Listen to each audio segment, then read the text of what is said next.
เฮ้ยนี่มันกินได้ยี่บ่ข้าวนี่นะกินได้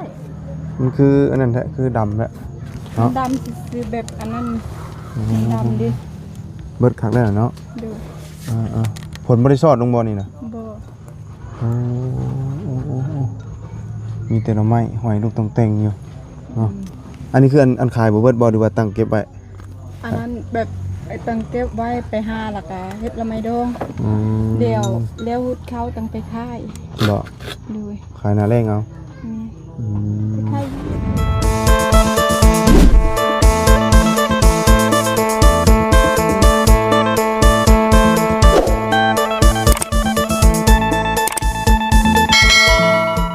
คือฝนสิตกบาดพี่น้องเนาะลมป้อตัวเมฆไหลแบบว่าฝนเพิ่นแจ้งมาอยู่ได้พี่น้องเอ้ยแจ้งว่ามีฝนอยู่ได้มื้อนี้เนาะแต่บ่ฮู้ว่าสิแห้งหรือค่อยพี่น้องเอ้ยเนาะเอามื้อนี้ก็หลังจากซื้อดินซื้อดอนแล้วเป็นที่เรียบร้อยเนาะทางดินเจืองเนาะซื้อก็ค่อนข้างสิแบบอันนี้แน่หน่อยนึงพี่น้องเอ้ยทางในบ้านก็บ่ค่อยนั่นปานใดเนาะในบ้านก็บ่แม่นในบ้านใหญ่เนาะพี่น้องเอ้ยเนาะเป็นคล้ายๆเป็นหัวหน้าจุหัวหน้าหน่วยแหละเป็นแต่งตั้งแบบว่าให้สุดในบ้านทันแล้วเนาะเป็นคุ้มนะพี่น้องเอ้ยเนาะแต่ว่าเราก็บ่เก่งเรื่องหนังสือเนาะเราก็เรียนจบแค่ป .1 แล้วว่าตั้งแต่สมัยสงครามหนีระเบิดแทบตายเราก็ได้เนาะได้เฮียนเนี่ยบ่ได้เฮียนแน่แหละตรงซื้อแบบเดียวกับบาบุญเด้อพี่น้องคือไกลเคียงคือกันเด้เนาะเอาคนอื่นก็กราบสบายดีและสวัสดีพี่น้องกันเบิดสุขุสุคนเด้อพี่น้องนะพอๆกันมื้อนี้ก็เข้ามาเยี่ยมยามทั้งน้องไม้น้องทายเฮาก่อนบ่ฮู้ว่าสิอยู่เฮือนอยู่ซานบ่พี่น้องเอ้ยเนาะมาเห็นแต่อายะเพิ่นตักเข้าพี่น้องเอ้ยเนาะเบิ่งช่วงแล้วคือสิบ่อยู่พี่น้องเอ้ยเนาะจังไดก็เดี๋ยวสิไปอัปเดตเบิ่งทางนั้นกันอีกพี่น้องเอ้ยเนาะทางขอบคุณน้องน้ำก็บ่ได้เข้าไปเยี่ยมยามแต่ดนเด้อพี่น้องเอ้ยเนาะเป็นจังไดยังค้าขายหน่อไม้คือเก่าบ่ฮู้ข้าวฮู้น้ำแล้วทั่วบัดบ่พี่น้องเอ้ยเนาะส่วนทางนี้บ่ฮู้ว่าแล้วหรือบ่เห็นแต่กระเป๋าข้าวเราอยู่เทิงกับพี่น้องเอ้ย2เป๋าเนาะบ่ฮู้ว่าตากแล้วหรือบ่ฝนก็สิมาเลยพี่น้องเอ้ยไปจะถามทางอายะก่อนเนาะน้องเพิ่นอยู่บ่มื้อนี้หรือว่าจังไดพี่น้องเนาะไปโอ้มืดอีเด้อพี่น้องเอ้ยเนาะโอ้เห็นแต่อายะแล้วเนาะพากันตักข้าวอยู่สบายดีเด้อยาเด้อโอ้ยอยู่กับ2คนกับหลานนี่บ่โอ้ยตักข้าวฝนสิตกแล้วเนาะไปใส่เบิดอ่ะมื้อนี้เข้าหั่นโดยอันน้องไม้น้องท้ายนั่นบ่อยู่บ่เมื่อแล้วเดี๋ยวนี้ฮะเดี๋ยวนี้ใกล้สิเมื่อแล้วเดี๋ยวนี้ใกล้สิมาเพิ่นสิมาได้ใส่ก็จะให้หั่นน่ะมาแต่ให้ไปฮูดข้าวนี่บ่โดยอ๋อโดยตาข้าวมื้อนี้เนาะทางมันยากแฮง2เปล่านั้นตากแล้วบ่ยะบ่เปล่าเดียวนั่นแหละยังบ่ได้ตากบ่นั่นน่ะฮะย่านฝนเนาะโอ้ยเฮ้ยหามได้บ่หามได้บ่นี่น่ะก็จะน่ะหามได้ฮะเฮ้ยสิเอาไปไว้ไสนี่ไว้อื่นไว้เห็นบ่โอ้เนาะเราตักข้าวนี่เราสิหามเข้าตารางพุ่นทางน้องไม้น้องท้ายบ่อยู่พี่น้องเนาะไปฮูดข้าวแม่นบ่เราไปแต่เช้าพุ่นบ่บ่ฮู้จำบาทนี่เนาะ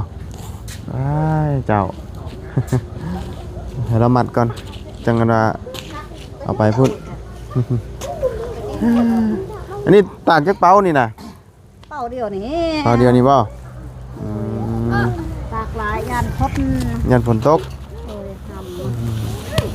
ได้ตำนี่ได้เนาะต่างแห้งแล้วก็ตำแล้วบัดนี้ตำแล้วคันแห้งโดยลมหมู่บ้านเนี่ยฮะอยู่นำมาตากอันนี้ล่มตกน้ำเลยพรเอาเข้ามานี่บ่โดยโดยล่มลุกคุกคานเด้อพี่น้องเนาะตากแล้วก็สิตำแล้วบาดนี่เนาะนี่เขาเก็บโดยตำเขาชานเก็บเลยเขาชานเบิดแล้ว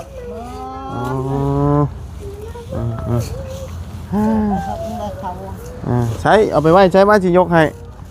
เนาะเบิ่งยกให้เราก่อนจ้ะพี่น้องเอ้ยแป๊บนึงเนาะเด้อยู่ไปแล้วเรียบร้อยเนาะอันนี้ได้เฮ็ดได้บาทนี่ ไปอันนี้แบบคาดมัดบ่มี หน่อยเดียวนี่เนาะโดยไปฉันเดียวไปเบิ่งทางนั้นก่อนเฮ็ดยังใช่ทางนั้นเนาะทางนั้นก็เฮ็ดหน่อไม้บ่รู้ว่าจังได๋เอาเลยโอ้พอดี ไปเวียด โอ้ทางน้องมาน้องทาบ่อยู่พี่น้องเอ้ยโอ้หมอกสดีเราเริ่มงามเลยเนาะโอ้เขียวขึ้นแล้วไปเดี๋ยวไปเบิ่งทางเยี่ยมยามทางนั้นก่อนพี่น้องเอ้ยเนาะเพราะว่าโดนนานเติบไปได้ไปเยี่ยมยามเพิ่นนี่มาพี่น้องเอ้ยทางนี้น้องมาน้องทาบ่อยู่เนาะไปพูดเข้ามาเบิ่งทางนี้ก่อนเฮ็ดหยังอีกทางนี้โอ้ยธุรกิจไม่บ่ มาเดิมมาพัดเข่าเด้อ พัดเข้าโอ้ยพัดบ่เป็นนะเนาะดอกหับซื้อหน่อไม้อีกเลย โอ้ยเอา เปล่าหนึงยังคือเก่าเนาะโอ้ใหญ่เด้หน่อไม้บาดนี้เบิ่งมันคือใหญ่เขาใหญ่ก่อนแต่ว่านี้มันเหี่ยวเลยเนาะโอ้มันสูงขึ้นเลยมีเท่านี้บ่มื้อนี้น่ะโบราณมันสิเบิดเนาะเบิดยามมันน่ะโอ้บักพริกนี่ก็ตากขายบ่นี่ฮะยันเอาเนาะ เมาตก ฝนต แม่ ก ข้างน มันบ่อยากอันน่ะแห้งปานใด ำพอไปได้ตากเมา เอาเฮ็ดหน่อไม้คือเก่าแต่ว่าหน่อไม้บ่หลาย เศรษฐกิจ เศรษฐกิจเนาะ แม่น โอ้สบายดีโอ้เนาะเป็นจังไดสิตามข้าวบ่สิเอาบ่บัดนี้ เราจำมาไว้แล้ววะ อย่าตามเลยเบิดโปรโมชั่นนะบ่ฮะ เบิด แอว เบิด เจ็บแอวไปสิ เจ็บเอวบ่แพ้ตาม ตามจังหนึ่งก็ เฮ้ยไปพัดยังไก่แท้น่ะเนาะอันนี้เขาต้องเหยียบก่อนได้นี่เนาะนี่แล้วเหรอบ่พัดแล้วนะโอ้น้อยหูดเข้าพัดเข้าไปตามเนาะหูดแล้วเบิดแล้วบ่ฮะยังบ่แล้วบ่อันนี้ข้าวใหม่หรือข้าวเก่านี่น่ะ ยืมเขานี่ ฮะ ยืมเขายืม ยืมกินก่อน โดย ข้าวเฮาหูดบ่ได้ ยังไม่ได้ ม ยังเขาเบียกอยู่ เออ อันนั้นลงปุ่มครัวกันยังไม่ได้เอาดิ เอาข่าวเจ้ายังไม่ได้พูดว่ายังไม่ได้มาจากจอบบ่ ยังไม่อื่นว่าสิกัน อ๋อยืมข่าวให้มากินนี่ คนไทยบ้าน อืมยืมเป็นจักเปา เปล่าลูก ยืมเปาหนึงแต่ว่าเราต้องมาพัดเองเนาะมาเหยียบเองอีกต่างหากเอา มากับไทยบ่บุญ ฮะ ไทย มาคนเดียวมาหนิเนาะโอ้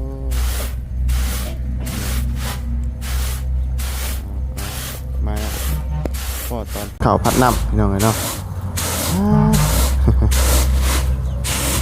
ซีอยู่ใช่เนี่ยไปซีอยู่ใช่ ฝากคุณ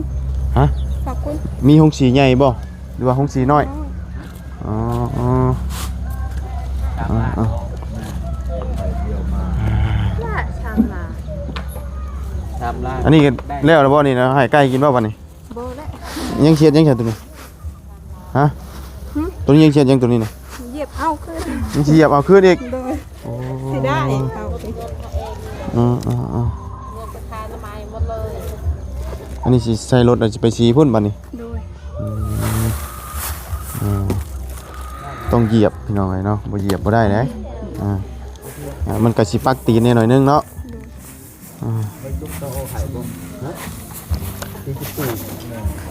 ใส่เกือบเหยียบด้วยบ่ได้บ่ ไปเอาเกิบเขาไปเอาเกิบเหยียบ อืม บ่ได้เด้อ อ่า อันนี้คือวิถีดั้งเดิมตั้งแต่พ่อแต่แม่แล้วเหยียบเข่านี่เพราะว่าแต่ก่อนเว้าง่ายถ้ายังบ่ได้อันว่าเลี้ยงบ้านหรือว่าเลี้ยงทีเนี่ยเพิ่นบ่ให้ตีบ่ให้ปั้นเด้แต่เหยียบเอาได้เพิ่นว่าแต่ซุมื้อนี้น่ะเพิ่นสิท่าเอาตอนปั้นอย่างเดียวแต่นี่มันเป็นข้าวคูดเด้เฮาต้องเหยียบเอาเนาะบ่เหยียบบ่ได้คำว่าเฮาไปสีเบิดอันแบบกลางนี่เลยก็บ่ได้เนาะแม่นบ่ ดู ลองเหยียบดู ฮะโอ้ยเจ็บตีนได้เหยียบเข่านี่ เจ็บตีนเหยียบเขาเจ็บตีน มันปักตีนเด้ โบ น้องแม่ มัน บ่ บ่ เห็น คือ ว่าสิเป็นหยังเด้ อ้าวตีน มันบ่คือตะเขามันเขานุ่ม มันคือป่ะ เขานี่มันป้าน อื มันบ่ ม เจ็บ เจ็บอยู่ตีนด้านเลยเด้ เห็นเฮาอันนั้น ตี เห็ น นเฮาเหยียบลายนั่น อ่า ใครนี่หน่อยเดียวมัน เบิ่ง เจ็บ พัดกระด้งนี่ มึกนั่น หือ ไปมึง นี่เด้เป็นพัด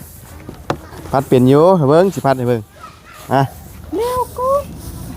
ยังบ่ทันเร็ว เอ้าไก่ตัวนี้ก็เจาะกินขนาดเลย ไก่ต้มบ่ โอ้ยต้มเป็นยังนี่ เออใส่ จับต้มบ่ จับทันใดนั่นให้ต้มเลย เอ๊ะ จับได้ให้ต้มห้ามเอามากระทุนมา โอ้บ่ละบ่ได้จับไล่จับ มันมือก็บ่ได้นี่เนาะ หมักกระทุนยิงบาทหนึงเด้นี่ต้มเด้นี่มันดื้อนี่ จับ อ่าอ่า ยังบ่ได้ ยังไม่ได้ไปหูดจักเป่าเลยที่อยู่ไฮนะ ยัง อืมมือนี่สิเริ่มไปบ่ ดู ทั้งพุ่นมันบ่ได้ คันพ่นบ่ได้ตกไปหมด เออ ยังคันตก ฝนตกมันบ่ไปเนาะทั้งอันน้องไม้ทายก็ไปยังทันมาพี่น้องเออ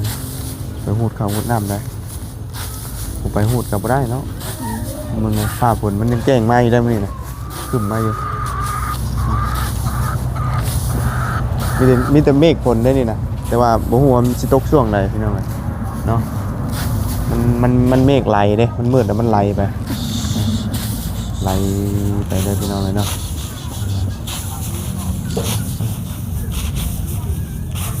เขาในเล่าน่ะเบิดเกลี้ยงคักแล้ว หมด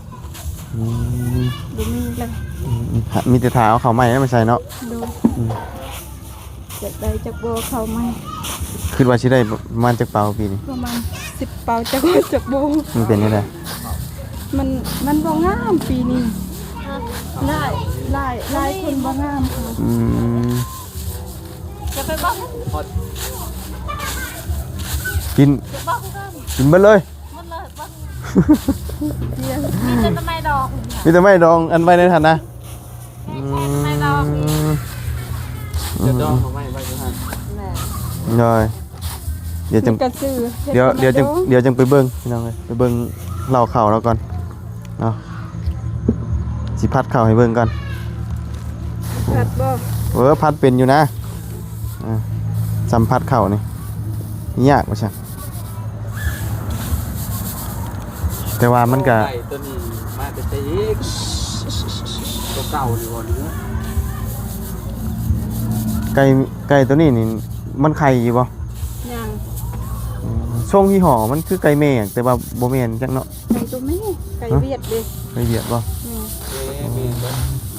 พวกเพิ่นมาขายหน่อไม้บ่น่ะเห็นบ่ บ่ ฮะ บ่ แล้วไปจัง ไปเพื่อนเอื่อยแล้ว เพื่อเรามาขายหน่อไม้นะ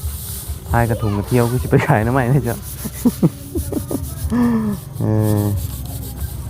ตรงนี้คนเป็นหาเด้อละไม้เด้อหลายเขาพูดเขา เข้ารีบลายเนาะเข้า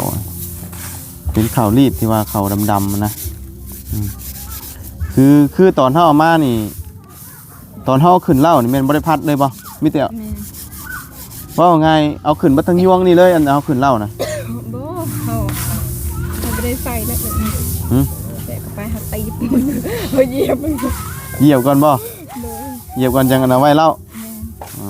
แต่ว่าเขารีบนี่แมันบ่ได้พัดบ่ตอนนั้นหรือว่าพัดแล้ว ไม่ได้พัด ไม่ได้เหยียบแล้วก็ตักเขาเลย แม่ เออ อ่ะดีพัด เอาพัดเอา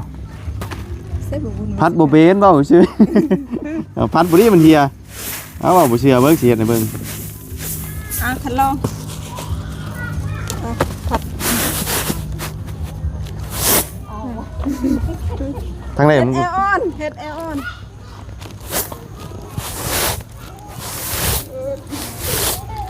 หมอแล้วเอาจะเป็นหมอ บ่ได้หรอก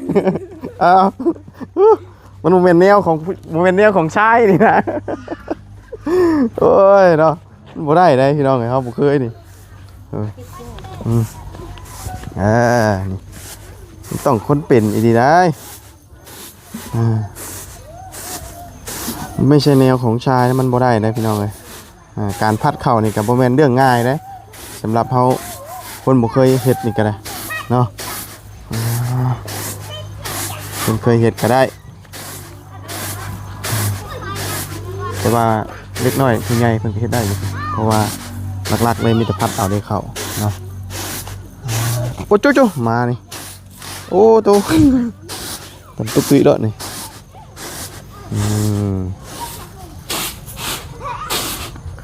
เอาเบิดเขารีบบ่บ่เหลือยัง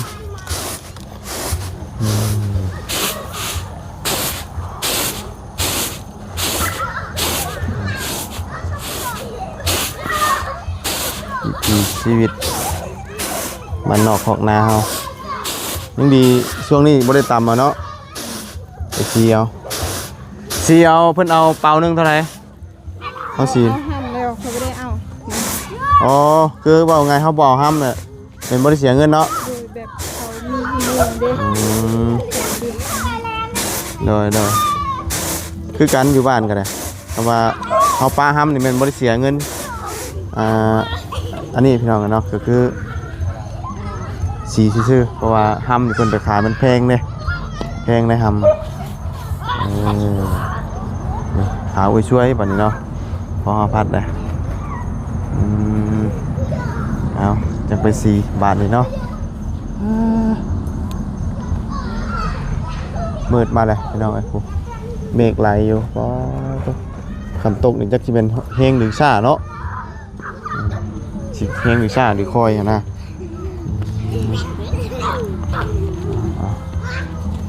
เมืดคึมฟ้าคึมฝนครับได้เลยดิ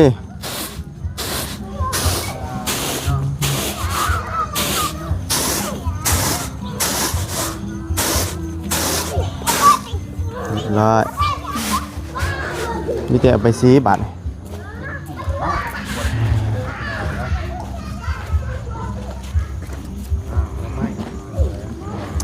นี่คือข่าวเปล่าหนึ่งเปล่าหนึ่งหรือ2 เปล่าเปล่าหนึ่ง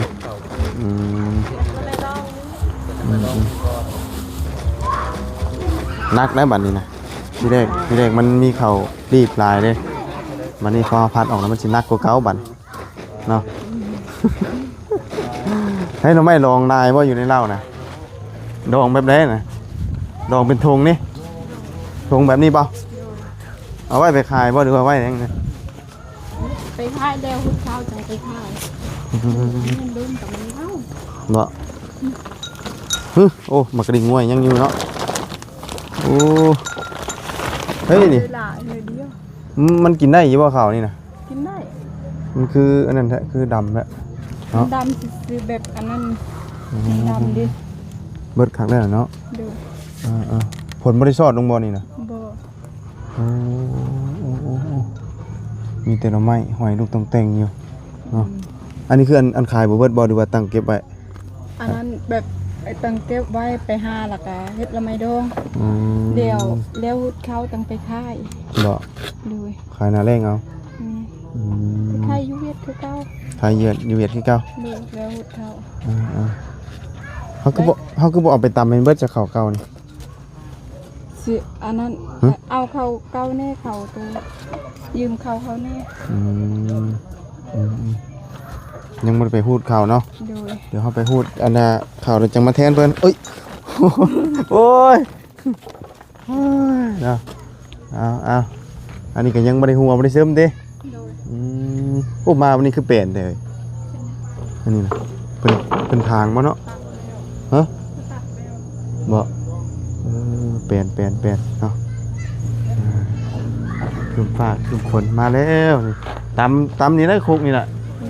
เมื่อยนั่นตั้มอยู่เป็นเมื่อยนั่นเสียว เมื่อยเลยเสียวมันก็ได้ไว้เนาะไม่กินไว้นี่เอาไปเอาเรียบร้อยทั้งนั้นกันพวกเห็ดหน่อไม้อยู่อันนี้เลยเบิร์ดดับเบิลนี่นะ หมดแล้ว เบิดเรียบร้อยหนึ่งข้าวหนึ่งน้ำเรียบร้อยแล้วบ่ สวนคิดว่าสวนเดียวแต่เก่าล้านก็ดีเนาะ ใช่เงินครัวเรา คิดพี่น้องเนาะ หนึ่งข้าวหาก็หนึ่งข้าว นี่คือมาลงคือว่าเฮ็ดจังได๋ หนึ่งข้าวหนึ่งน้ เป็นอะไรไปเบิ่งข่าวนะ ำฮะ ข่าวเบิดบ่ เบิดเลยเรือเต็มน้ำไม่ทง แม่ไปได้ปู สบายดีเนาะ เบิดคักเบิดแน่น้องๆน้ำเนาะ เรือหน่อยนึงดำปื้อๆอยู่ พ้นหัวใส่บ่จักเขาว่า บ่ตั้งมันเป็นเข่าที่ว่าเข่ารีบ ข่าวมันโดนน่ะเนาะแบบคือข่าวต้นที่พันออกที่นี่บ่จัก แบบนั้นแหละเพราะว่าเข่ารีบหลายนะว่าไง พัดข่าวแล้วก็มาต่อนี่เลยน้องน้ำเนาะทำความสะอาดหน่อไม้พี่น้องขนาดบ่ลาวอ่อนมันก็บ่คักเนาะเพิ่นก็บ่ชื่ออยู่เลย มันสิเบิดสิแหละเฮาขายได้ราคาดีอยู่บ่บัดนี้ 5,000 คือเก่าอีกเลย เก่า คุณแม่รับเดียวไปขายเดือนละ มันหลายคือเก่าเนาะ เนาะแม่นบ่ ไปกับน้ำท่วมน้ำหยังแล้วเพื่อจะได้กลับมาก็บ่เป็นไงายอีก เอาเนี่ย ต้องสมให้มันงามมาเรียรอนี่ แต่งเนี่ย แต่ง แต่งมันสวยมันงามเนาะ เต้าพี่น้องเอ้ยเนาะ เอาฉันเนาะใส่ว่าทั้งน้องไม้น้องทายยังบอกมาพี่น้องเลยมาสิมาถามข้าวเนาะมาเมื่อนั้นกับมืดพี่น้องเลยมามือมาหอดเนาะมื้อนี้บ่อยู่ช่ำพี่น้องเลยเนาะฟ้าฝนก็สิมาเด้อจังได๋พี่น้องเลยใต้พื้นใต้ไฟระบาดเนาะคึมมืดเนาะมันก็ยังทันได้กลนเด้นี่พี่น้องเลยจังหน่อยก็กลนมันอีกได้เนาะใกล้เลยบ่เดือนได้สิกลมันน่ะ หมดหุดข้าวที่สิเขาก้นเลย พูดข่าวแล้วเป็นกลเลยอ๋อโดย บ่งามจักเป็ดจักบอกมัน เป็นในสุขภาพร่างกายกินหวานกินยาดีขึ้นอยู่บ่ ดี ใครกลัวบ่ได้กินบ่ พอกินบาตูนามาเลยดีช่องหมอนี่ มันบ่ได้เจ็บปานใดบ่ เจ็บมันเจ็บธรรมดา อ๋อ คือเครื่องหนักคือบ่ได้ละ โดยมันออกน้ำในบ่อันตอนนั้นคือว่าออก ออกเม็ดนึง ออกเม็ดนึงแข็งบ่ แข็ง เป็นกี่หินได้แล้วเนาะ มือมันออกเจ็บจนจะตาย เลือดออกพุ่นน่ะเนาะ แม่ เพราะว่ามันเจ็บอยู่แล้วนิ้วออกยังดีนะมันยังออกเนาะออกเม็ดนึงแต่ว่าก็ยังบ่เบิดเนาะ เม็ดนึงยัง4 เม็ด ยัง4 เม็ดคำว่าเฮากินบานกินยาไล่ออกได้ก็ถือว่าออกอีกเนาะมันออกเบิดก็เศร้าด้วยนะพี่น้องเนาะเจ็บได้นิ้วยอมรับอยู่พวกนิ้วนี่เจ็บพี่น้องนิ้วมักขลังบ่นิ้วแม่นบ่นิ้วมักขลังแล้วบ่ นี่มาค่ะ เอาสมมื้อนี้ก็ต้มหวานต้มยาว่าตูนมาให้ นี่ก็ แม่ ยังเจ็บเฮ็ดเวียกหนักก็บ่ได้ กินหวานกินยา นี่ตามเข่านอนบ่ฮู้นอนเลย โดยเนาะหาหน่อไม้ไปขายคือเก่าเนาะ เลย เพราะได้อยากได้กินเนาะ เลย มื้ออื่นสิไปฮูดข้าวบ่ โดย คำผลบ่ตกติ กับปะตกที่อยู่ คำผลบ่ตกมันไปฮูดเนาะ เขา แม่นเพราะว่าฝนตกมันไปฮูดข้าวแล้วพี่น้องซั่นก็บ่ได้เนาะไปซะเฮาไปก่อนเนาะเนาะอยู่ดีมีแฮงเนาะซอยไว้ไปผู้อีหลาป้าไปเอาขนมมาลูกป้าไปเอาขนมแล้วป้าไปกินไปบักหุ่งแล้วก็ใกล้สิได้กินหมากกันได้นี่ บักหุ่งตัวผู้ช่ำนี่เนาะ บ่ได้กินยอกแค่ตัวนี้ไปพี่น้องเอ้ยเอาขนมให้นั่งหน่อยก่อนโอ้ทางนี้ก็เนาะหน่อไม้ไผ่ป่ะมันอยากแข่งได้นี่เนาะบ่อยากอันนั้นปานใดนะบานนี้พูยิดลุดไหมอ๋อก็เห็ดถงใหญ่แต่ตัวนี้ฮะทำไมดอกนี่เชียดไปขายมื้อใดนี่น่ะเดือกาวันทิศหน้านี่แหละอ๋อเฮาถงใหญ่นี่เนี่ยเฮ็ดขายในได้นี่น่ะบ่คันบ่ได้ไปขายแล้วก็เฮาแยกออกอีกแยกออกอีกเอาเฮ็ดไว้ก่อนได้เฮ็ดนี่ก็เนาะซอยกันพี่น้องเอ้ยเนาะมาเอาขนมให้น้องน้อยเพิ่นก่อนโอ้ยขนมก็ห่อเดียวบาทนี่มาปั่นกันกินนี่พอได้กินคนละก้อนคนละใดนี่มาไอ้มาเอาอะไรเอาเอามาไอ้มาละโอ้ยยุงเอาโอเคมาละเอาเอาขนมห่อเดียวพี่น้องเลยเอาโอเคโอเคไปเบิดว่าจะให้ผู้เดียวเพิ่นกะเล็กน้อยเพิ่นมาเหมือนกันก็ได้ให้เพิ่นน้ำกันพี่น้องเนาะอันนี้หับซื้อบ่หรือว่าไปหาเองใหญ่ดิเนาะน้องไม้ไผ่เนาะโลเท่าไหร่เดี๋ยวนี้โล5,000ไปนี่ก็ลำบากไปหมดน้องชายมือนั้นก็เกือบตายข้างที่มันเวียดบ่เป็นนี่ได4 มื้อเฮาจนให้ห้องตับคอหนักมาบ่ได้บ่มาบ่ได้ข้างน้ำนะนี่น้ำท่วมเวียดเลือดข้างซ้ำ4ชั้นก็ยังว่าเห็นฮอดหลังคาเฮือนโหน้ำท่วมมื้อน่ะคือว่าแล้วพายุเข้าเวียดเนาะไปลงก่อนเขาว่าพายุเข้าเวียดยังบ่ไปเขาเจ้าบ่ไปจะบ่มีชื่อนี่นั่นก็บ่มีน้อยเฮ็ดพอได้กินเนาะป้าจ้าพี่น้องเอ้ยเนาะป้าเด้อโดยเฮ็ดหน่อไม้หน่อมันพี่น้องเอ้ยเนาะไปจ้าพี่น้องสำหรับคลิปนี้ก็ล่ำลาเด้อพบเจอกันใหม่พี่น้องเนาะมาเยี่ยมมายามทั้งน้องไม้น้องทายขอบคุณน้องน้ำแล้วก็ทั้งเพิ่นก็เฮ็ดหน่อไม้คือกันเนาะไปสำหรับมื้อนี้ไปก่อนเจอกันใหม่ขอบคุณพี่น้อง FC ที่ครับติดตามรับชม